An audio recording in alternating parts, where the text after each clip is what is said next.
So this is question number 12. अब इसमें हमने क्या करना है?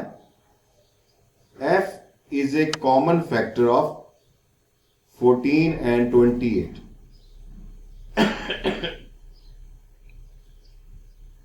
And M is a common multiple of 10 and 25. P is a prime number. Work out the largest possible value of this. 4 marks. तो देखिए इसको हम यूं कर लेते हैं कि इनके फैक्टर्स निकालते हैं. कॉमन फैक्टर क्या है सर? इसमें मतलब हाईएस्ट कॉमन फैक्टर निकालेंगे और लोएस्ट और मल्टीपल. नहीं, हाईएस्ट अभी नहीं निकालेंगे.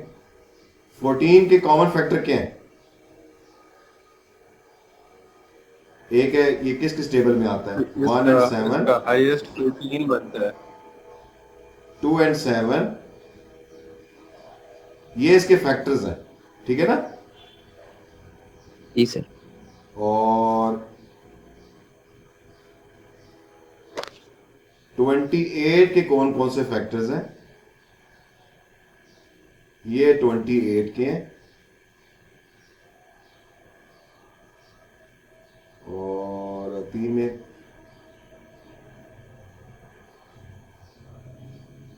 ये इसके फैक्टर्स हैं, ठीक है बेटा? आप जी सर. इनमें कॉमन कौन कौन से हैं जो दोनों में कॉमन है? 1 1 2 4 7 2 14 7 7 और 14 है ना? ये कॉमन है. 1 2 7 and 14. These are the common factors of 14, between 14 and 28. अब मल्टीपल्स निकाल रहे हैं 10 के कॉमन मल्टीपल्स. तो 10 के जो मल्टीपल्स हैं 10 20 30 40 like this. It will keep on going. और 25 के जो हैं वो 25 50 75 100 like this. इसको भी आगे ले जाओ 60 70 80 90 और आगे 100 आएगा. तो कॉमन जो है वो 50 है और 50 के बाद 100 आएगा कॉमन. इस तरह और भी चलते जाएंगे. तो जो कॉमन मल्टीपल है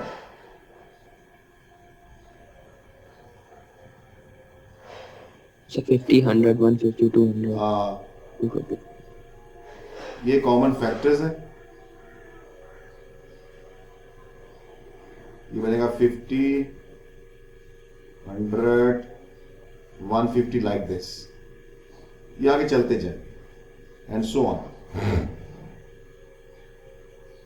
अब P जो है वो प्राइम नंबर है. P is a prime number. It can be any prime number. तो प्राइम नंबर P क्या होगा? It can be 2 5 2 3 5 7 11 13 and 11 and keep on going. अच्छा, यहां तक समझ में आ गई ना आपको? अब आपने देखना है जी सर. ये जो फ्रैक्शन है इसकी लार्जेस्ट वैल्यू निकालनी है. तो लार्जेस्ट कब होगा? जब ऊपर लार्ज होएगा और नीचे स्मॉलेस्ट होएगा, ठीक है?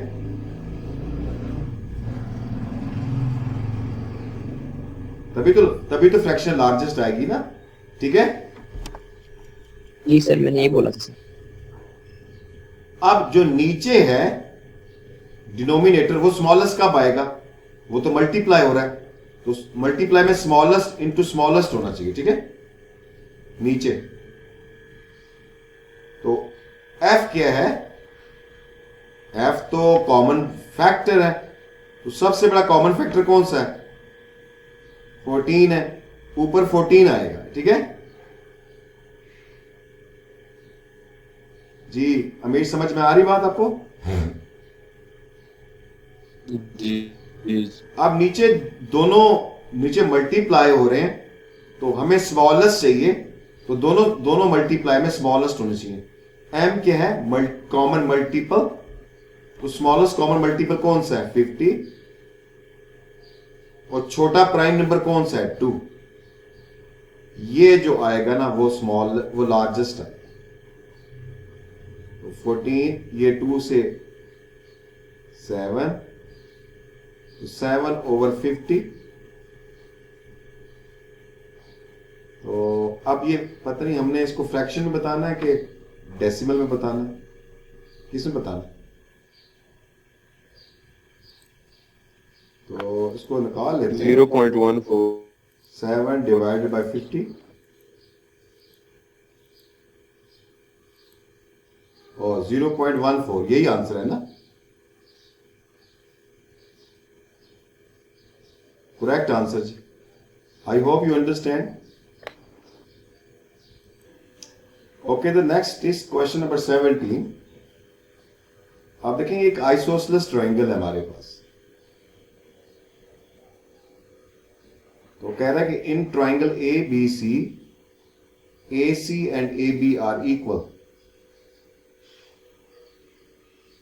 And D is the point. हाँ जी बेटा। सर आपकी स्क्रीन नहीं शेयर हो रही। तो चलें बात, complete the following statements to show that triangle A C D and ABD are congruent. ACD, which is ACD? ACD, this one, ये वाली, and ABD and this one, and we have to show that these two triangles are congruent. So there are different rules जिससे हम proof करते हैं ना। एक होता है S S S, S A S, और एक है आर एच एस, और एक डबल ए एस है। ये दीज आर द रूल्स। इसमें से किसी एक रूल से हम कोई यूज करके प्रूफ करते हैं कि ट्राइंगल्स आर कॉन्ग्रुएंट और नॉट। ठीक है, चलो देखते हैं। इसने हमें हिंट दी हुई है।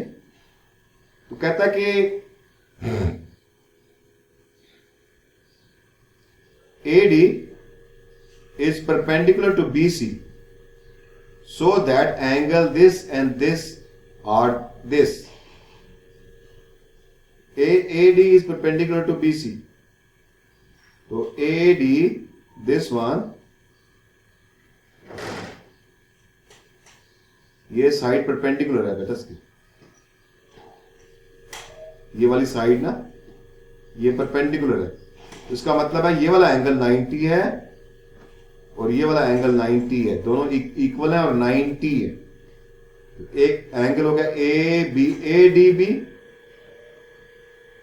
Angle ADB। देखिए पहले किस ट्रायंगल का नाम है? पहले इस ट्रायंगल का नाम है, फिर ये वाला है। ठीक है बेटा। तो ACD कौन सी ट्रायंगल है? वो राइट साइड पे है, तो उसका एंगल उसका नाम पहले लिखें। तो ये वाला एंगल इसको लिखें पहले, इसको लिखें पहले ADC, एंगल ADC, और एंगल ADB।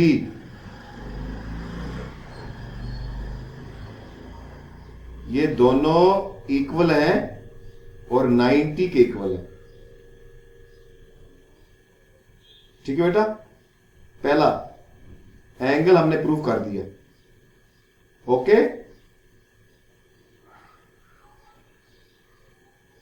आवाज आ रही नहीं आ रही? नेक्स्ट देखें इसने क्या लिखा हुआ है, AC and AB is equal in given information. ये उसने यहां बताया हुआ है ना, ये देखिए ऊपर देखें, इसने बताया हुआ है. तो जो चीज वो बता दे ना, तो उसको हम लिखते हैं कि ये भाई ये भी इक्वल है. तो हमें कैसे पता चला भाई ये गिवन है, हम साथ लिखते हैं भाई गिवन है. ये क्वेश्चन में उसने खुद ही बता दिया कि भाई इक्वल है. तो two informations are equal now. No, we need third one. Side this is a common in both. कौन सी कॉमन साइड है बेटा? AD दोनों में कॉमन है. तो जो कॉमन होती है वो तो इक्वल होती है. तो इसलिए AD, the side AD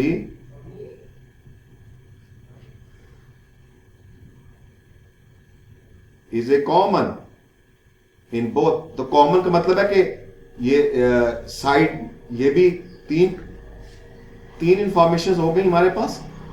ये तो साइड हो गई, साइड इक्वल हो गई, ये भी साइड हो गई, और ये एंगल हो गया. आप देखिए एंगल बीच में है कि किधर है एंगल, इसको देखें जरा फिगर में. तो एक हमने ये साइड ले ली है, ये एंगल लिया है, और ये वाली साइड ली है. तो देखें, हाँ ये साइड है, ये वाली साइड ली और ये एंगल ली है. तो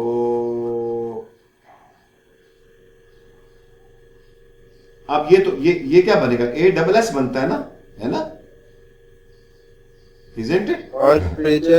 और एजेस बनते हैं. नहीं, वैसे ये भी बनता है ना. Am I right? बनता, देखे ना, ये वाला एंगल भी, ये वाला एंगल नहीं आ रहा ना, ये वाला एंगल नहीं आ रहा, ये वाला एंगल नहीं आ रहा. तो दो साइडें, और ये जो एंगल है, ये जो एंगल है, ये साइड्स के बीच में नहीं आ रहा ना बेटा, है ना? Do you agree with this? जी सर, बीच में है ना अमीर? ये जो एंगल है, ये साइड के बीच, दोनों साइडों के बीच में नहीं आ रहा है ना. तो वैसे ये वाला रूल बन रहा है, लेकिन याद रखें ये वाला रूल कॉन्ग्रुएंसी के अंदर यूज नहीं होता, ASS वाला. ठीक है, ये कॉन्ग्रुएंसी के अंदर नहीं आता, ये ट्रायंगल्स में नहीं आता. ये वाला रूल सिर्फ एक ट्रायंगल में यूज होता है, एक ट्रायंगल में, और वो राइट एंगल ट्रायंगल है. ये वाला रूल एक ही. This rule can only be applied in right angle triangle, and in the right angle triangle इसका नाम ASS नहीं है, RHS है. राइट एंगल ट्रायंगल में इसका नाम RHS है. ठीक है बेटा? ठीक है. ASS यूज नहीं होता, ये सिर्फ राइट एंगल ट्रायंगल में यूज होता है, लेकिन उधर इसका नाम RHS है. तो हम RHS लिखेंगे.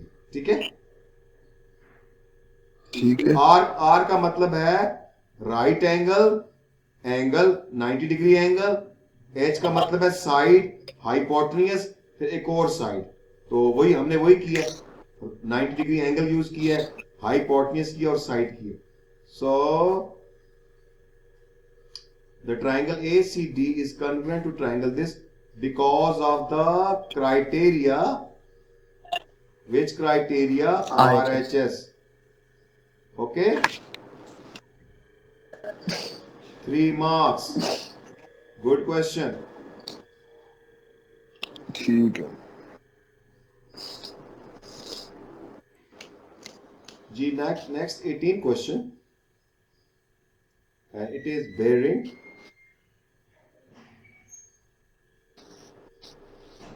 The bearing of B from A is x naught. From A. ये है जी A. From A का मतलब है you are standing at A और आप नॉर्थ की तरफ देख रहे हो. क्लॉकवाइज B का जो बेरिंग है वो ये वाला है, x naught. And the bearing of A from B is y. तो ये वाला y, ये आपने ना U बनाया हुआ है. क्लॉकवाइज ठीक है। और जो रेशियो, इन दोनों की जो रेशियो है वो 2:7 है दोनों की। कहते हैं बताएं y क्या है। सो 3 मार्क्स, 3 मार्क्स। तो आप देखें यहां पे बेटा कि अगर हम ना ये दोनों पैरेलल लाइंस हैं, तो ये वाला जो एंगल होएगा ना, ये 180 माइनस एक्स होएगा। जी सर, ऐसे ही है। ठीक है अमीर, 180 माइनस एक्स। ठीक है। तो अगर आप y निकालना चाहते हैं तो 360 में से इसको माइनस कर दें, 180 माइनस एक्स को, ये बन जाएगा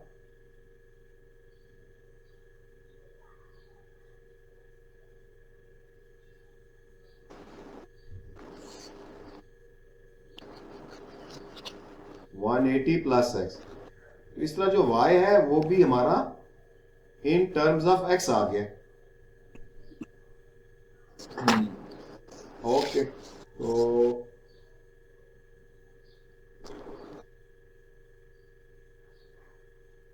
ठीक हो गया।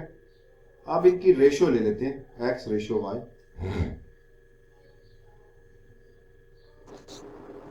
x तो x ही है, y है 180 प्लस x। तो जो रेशियो है ना उसमें से अगर हम उसको सेम नंबर से मल्टीप्लाई कर दें या डिवाइड कर दें तो सेम आंसर आता है। और अच्छा सॉरी, हाँ ठीक है। अब ये रेशियो है और इसकी एक्चुअल में जो रेशियो 2:7 है। क्रॉस मल्टीप्लाई कर दें, 7x is equal to 2 into 180 plus x। तो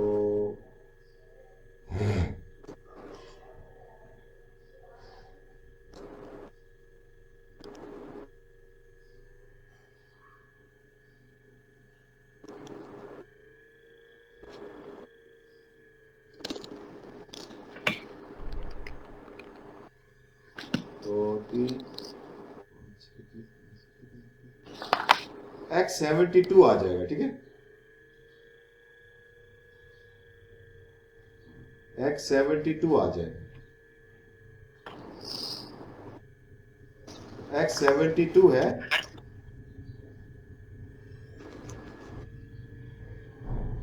so y कितना होएगा, 180 प्लस 72 है ना। कितना बन जाएगा बेटा y? 252 52। अच्छा, क्या हम ऐसे निकाल सकते हैं? हाँ नहीं, उस तरह ही निकाल सकते हैं। We have to find x ना। ये बेटा ये इसका मैथड है, समझ आ गई बात आपको? ठीक है।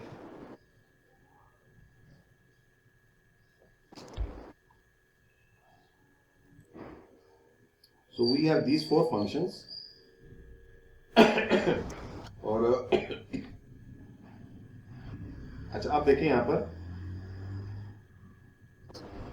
वो कह रहे हैं कि अगर आप f में -5k पुट कर दें तो आंसर 575 आएगा।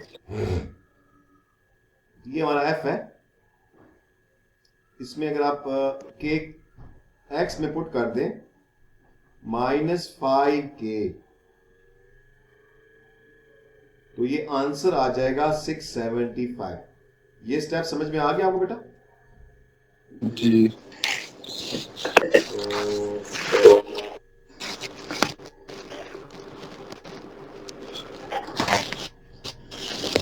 आप इसका स्क्वायर करेंगे तो +25k स्क्वायर हो जाएगा।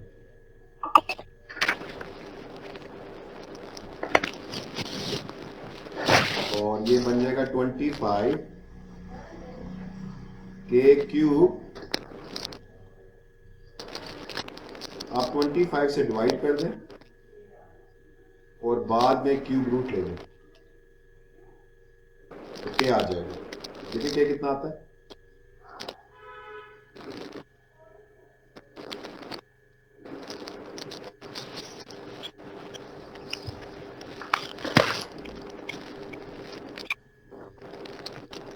जब 3 आता है।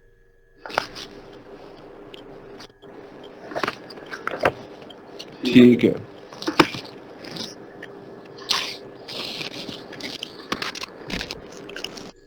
नेक्स्ट में कॉम्पोजिट फंक्शन है, it is composite function.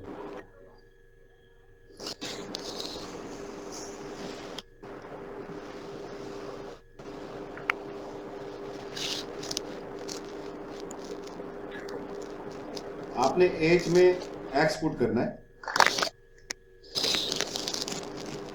H में अगर आप एक्स पुट करेंगे तो वो सेम, उस पर कोई चेंज नहीं आएगी। 7x - 2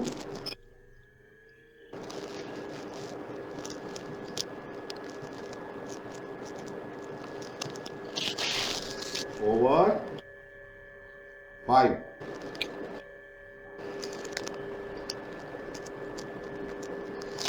अब आपने जी फंक्शन में पुट करना है ये वाला। जी में एक्स की जगह पर ये पुट करना है। तो जी क्या फंक्शन है हमारे पास? 1/x। आपने 1/x एक्स में ये पुट कर देना।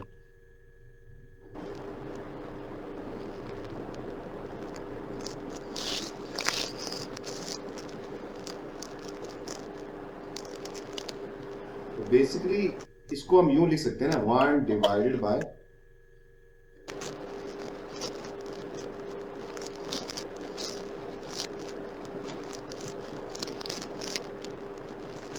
इसको आप यूं कर दें 1, जब मल्टीप्लाई करेंगे तो ये रिवर्स हो जाएगा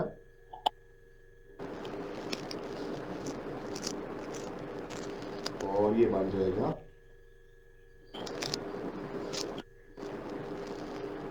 ये इसका आंसर आ जाएगा।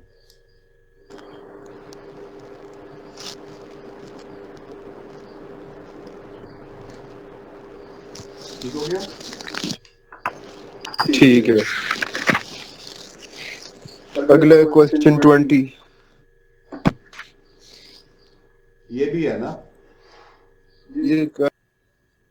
जी? क्वेश्चन नंबर 20 जी। तो ये कह रहा है कि the diagram show square with length के। तो ये इसकी लेंथ के है, ये भी के है और ये भी के है, स्क्वायर। तो कहता है ये इसमें एक सेक्टर भी है, centre D,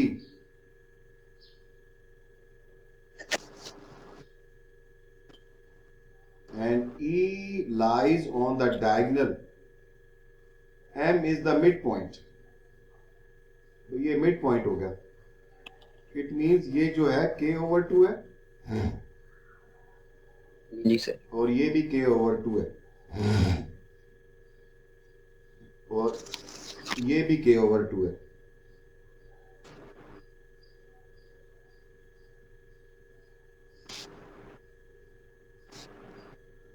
Find the percentage of the square that is shaded। Shaded की परसेंटेज निकालनी है जी। तो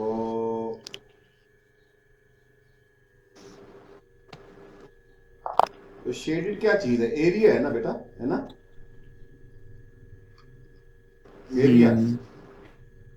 तो पहले निकालेंगे स्क्वायर का एरिया।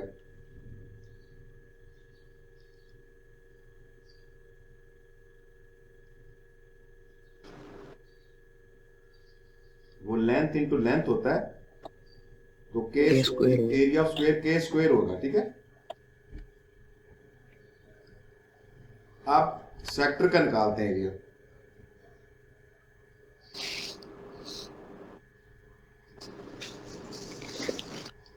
अब सेक्टर के एरिया के लिए हमें जरूरी है एंगल पता होना चाहिए। ये एंगल कितना है? नहीं पता ना। देखें आपको स्क्वायर की सर प्रॉपर्टी 45।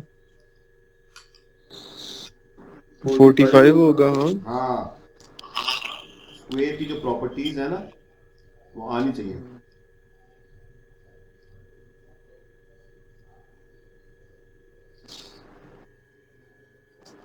स्क्वायर की जो प्रॉपर्टीज है कि डायगोनल जो होता है, स्क्वायर में जो डायगोनल होता है वो लाइन ऑफ सिमेट्री होता है, ठीक है। ठीक है। वो लाइन ऑफ सिमेट्री एंगल को हाफ करती है, ये हाँ 45 होगा।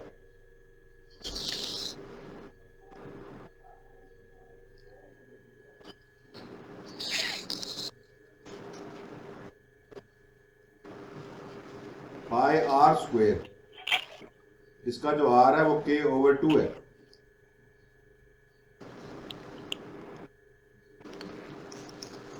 ये क्या बनेगा, सिंप्लीफाई होके के square upon 4 multiplied by pi. ये क्या बनेगा, ये इसको तो इसका बनता है सर 1/8 0.125। ये 1/8 है, तो ये k स्क्वायर है और ये 4 हो गया, तो 32 k स्क्वायर पाई ओवर 32। अच्छा अब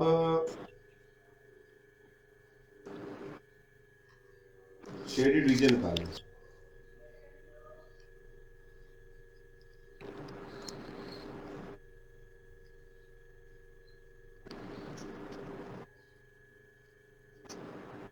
ये पाई ओवर 32 कितना बनता है,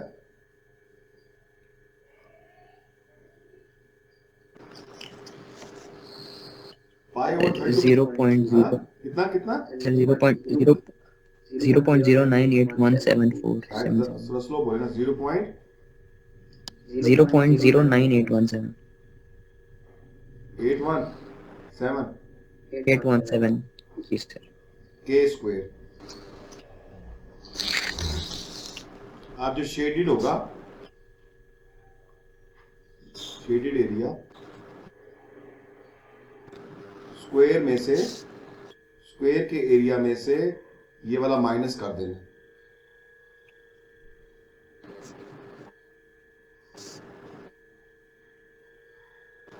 तो 1 में से माइनस करें इसको, कितना आता है,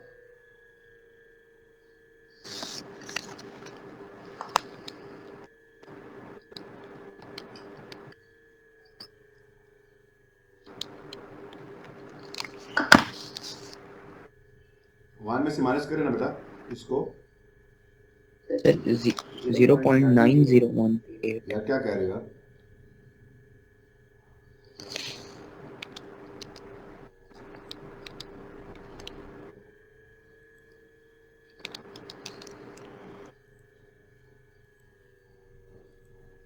y डिवाइड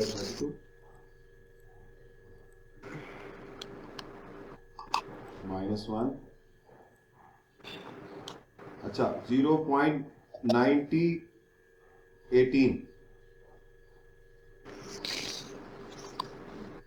हाँ k स्क्वायर, ये आपका शेडेड एरिया आ गया भाई 0.901। अब इसकी परसेंटेज निकालनी है, तो परसेंटेज में इसको ऊपर रखेंगे,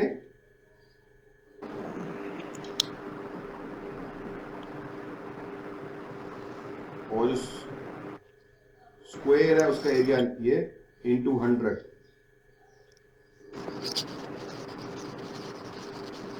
90.18,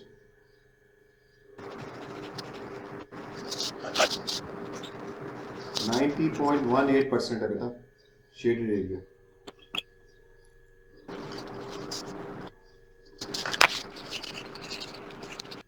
जी 21 क्वेश्चन,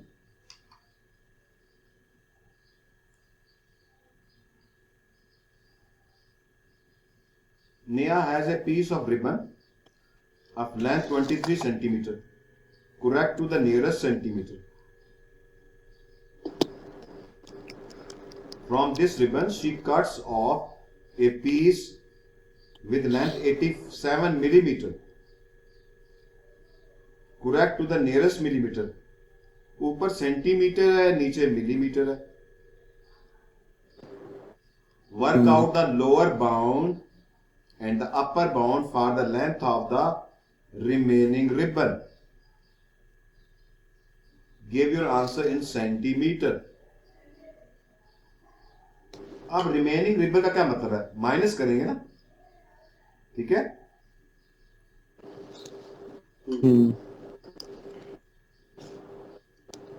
बड़े वाले में से छोटा छोटा बड़े पीस में से छोटा पीस माइनस करेंगे तो रिमेनिंग वाला आ जाएगा. अब जब माइनस करेंगे, अच्छा पहले तो प्रॉब्लम ये है कि एक सेंटीमीटर में दूसरा मिलीमीटर में, तो आई प्रेफर कि जब भी upper bound lower bound question करें दोनों को छोटी वाली में कन्वर्ट कर दें. छोटी मिलीमीटर है, दोनों को मिलीमीटर में करें, बाद में जाकर दोनों आंसर को सेंटीमीटर में काटें. ये बनेगा 230 मिलीमीटर, ठीक है? जी सर. बल्कि एक मिनट पहले इसका अपर लोअर मालूम कर लेना. अब नियरेस्ट सेंटीमीटर मतलब होता है 1/2, 0.5. ये बनेगा 22.5 और 23.5. ये इसके अपर एंड लोअर बाउंड बन जाएंगे, ठीक है? इनको फिर हम करेंगे मिलीमीटर में कन्वर्ट. ये मिलीमीटर बनेगा 225 और 235 मिलीमीटर में ये बन जाएंगे. अच्छा अब नीचे भी चले, उधर भी कर लें. तो ये बनेगा 86.5 87.5 मिलीमीटर. अच्छा अब निकालना है हमने अपर बाउंड और लोअर. आप क्योंकि सब्ट्रैक्ट करेंगे, अपर के लिए सब्ट्रैक्ट में अपर निकालना हो तो अपर में से लोअर को माइनस करेंगे. अपर क्या बनेगा 235 और इसका लोअर बनेगा 86.5. और लोअर के लिए उसका लोअर 225 और इसका अपर 87.5. बताएं पहले वाले का क्या आंसर है?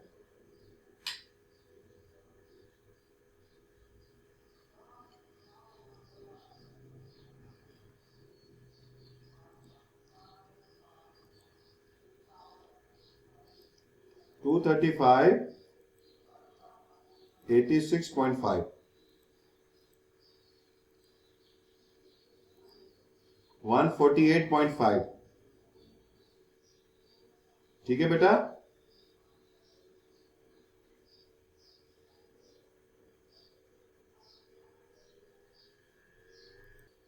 तो पहला मिलीमीटर में आ गया, दूसरा उसको डिवाइड कर दे 10 से, तो ये सेंटीमीटर में कन्वर्ट हो जाएगा.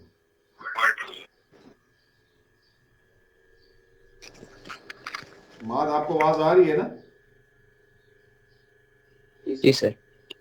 तो 14.85 सेंटीमीटर ये हमारा अपर बाउंड है.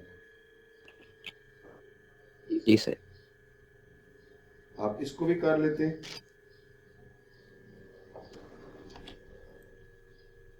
तो 225 माइनस 87.5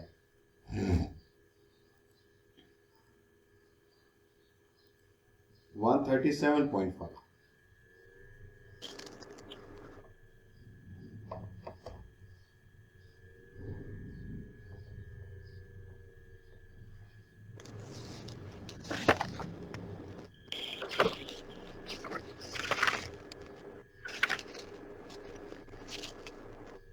ये मिलीमीटर में है, इसको आप 10 से डिवाइड कर दें तो 13.75.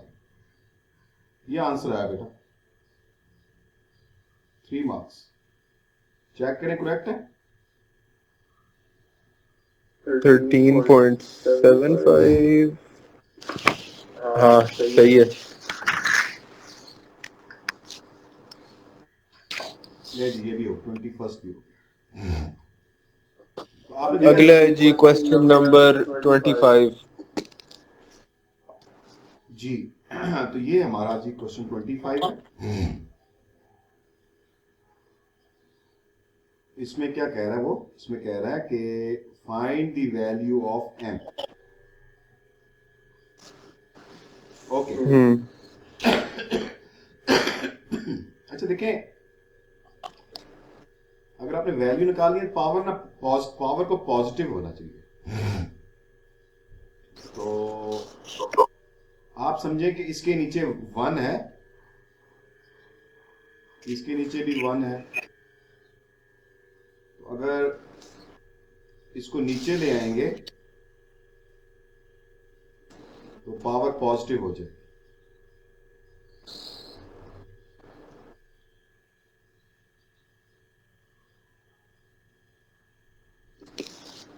ठीक है बेटा, यहां तक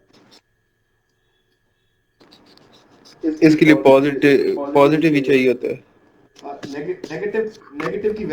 नेगेटिव की अगर पावर नेगेटिव हो ना तो उसकी वैल्यू नहीं निकाल। आप देखें जब भी होता है एक्स स्क्वायर होता है, एक्स क्यूब होता है, पॉजिटिव पावर्स होती है ना। ठीक है, ठीक है। अच्छा अब इसको करने का एक और क्या कर सकते हैं, क्रॉस मल्टीप्लाई कर दें। अब इश्यू ये है ना कि पावर एक जो है ना वो पावर वो फ्रैक्शन के अंदर, फ्रैक्शन वाला आप देखें, आपको याद हो स्क्वायर रूट हो तो क्या करते हैं, स्क्वायर कर देते हैं ना। तो स्क्वायर से जी। स्क्वायर रूट कैंसिल होता है। स्क्वायर रूट क्या होता है, वो पावर वो एक्चुअली में पावर 1/2 होता है ना, पता आपको ये बात। हाँ स्क्वायर रूट की पावर 1/2 जी सर जी। होती है। तो 1/2 की जब पावर 2 लेते हैं तो वो दोनों कैंसिल हो जाती है, पावर 1 बन जाती है ना। ठीक है, ये बात आपको वहां समझ में आ गई है। जी सर जी सर। तो सर दोनों साइड्स को दोनों साइड्स पे पावर पावर 4 कर देते हैं, जी सर जी सर। इधर भी 4, इधर भी 4। तो अब ये पावर 1/m बन जाएगा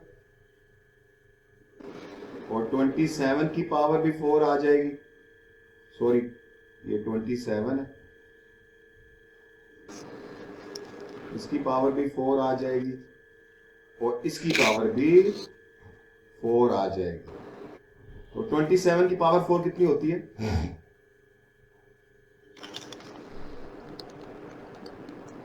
531441।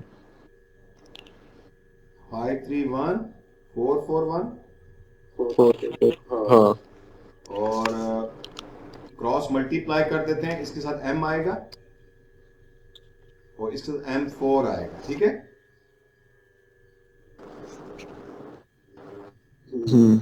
अब याद रखना है ये m को m से कैंसिल नहीं करना, कभी भी वेरिएबल को कैंसिल नहीं करते, नंबर को कैंसिल करते हैं। तो इसको ना, चूंकि इधर भी m लगा हुआ है, इधर भी, दोनों को एक साइड पे ले आए।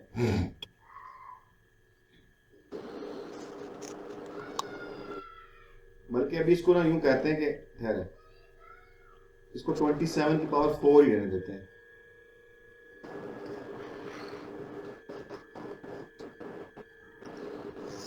इक्वल टू 0, m कॉमन है,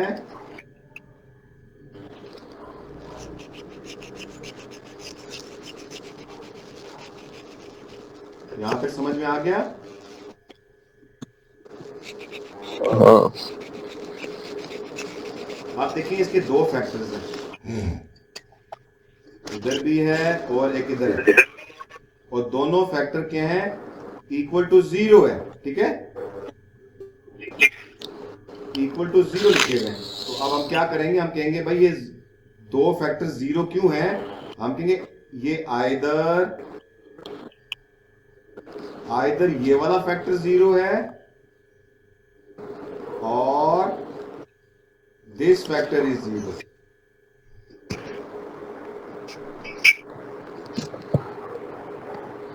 और यहां से m की पावर 0 आ गई और यहां से क्या निकलेगी m क्यूब 27 की पावर 4 और क्यूब रूट ले लें। तो क्यूब रूट का क्या मतलब है 27 देखें 27 की पावर जी सर, 1/3 या क्यूब रूट, ये क्यूब रूट लेने हैं। जी सर, क्यूब रूट और 7 देखिए पावर 4। मेरी यहाँ just be careful, look at it, यहाँ बात जरा समझे ना। 27 की पावर 4 और उसका क्यूब रूट, यही बात बनेगी बेटा। जी सर, सफीर जी आप सर। अमीर समझ में आ रही बेटा बात को? हाँ अब देखें अब इसमें दो ऑप्शन है, एक क्यूब रूट है और एक पावर 4 है। पहले मैं किसको अप्लाई करूं? क्यूब रूट पहले अप्लाई करूं, पावर 4 करूं? पावर 4। पावर को नहीं, पावर जो होती है वो नंबर को बड़ा कर देती है और जो रूट होता है वो छोटा कर देता है। ये बात ठीक है? हाँ, तो पहले पावर अप्लाई नहीं, करें। पहले क्यूब रूट अप्लाई करूंगा।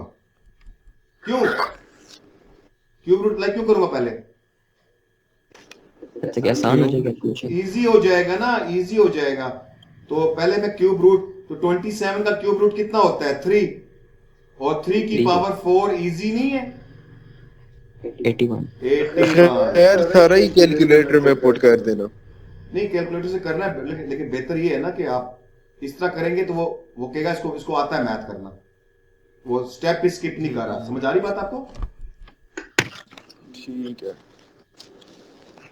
This is very big misconception among the IGCSE students कि वो कहते हैं कैलकुलेटर है तो बस कहीं जहां दिल करे शॉर्टकट लगा दो। नहीं, स्टेप्स आपने सारे करने हैं, बल्कि जो IGCSE का बच्चा है उसको ज्यादा ओ लेवल से ज्यादा प्रेशर उस पे होता है और ये बड़ा मिसकंसेप्शन है। स्टेप IGCSE वाले को भी सारे करने हैं, ओ लेवल को भी करने हैं सारे। ये बस आपने बात ख्याल रखना है। चेक करें इसका आंसर क्या है, 081 है कि सिर्फ 81 है? हाँ 81। 81 है, तो 0 क्यों नहीं ले रहा हो? पता नहीं। अच्छा, पता नहीं, ठीक है। तो ठीक है, 81 लिख दे, ठीक हो गया इसको। आई होप यहाँ तक समझ में आ गया आपको। हाँ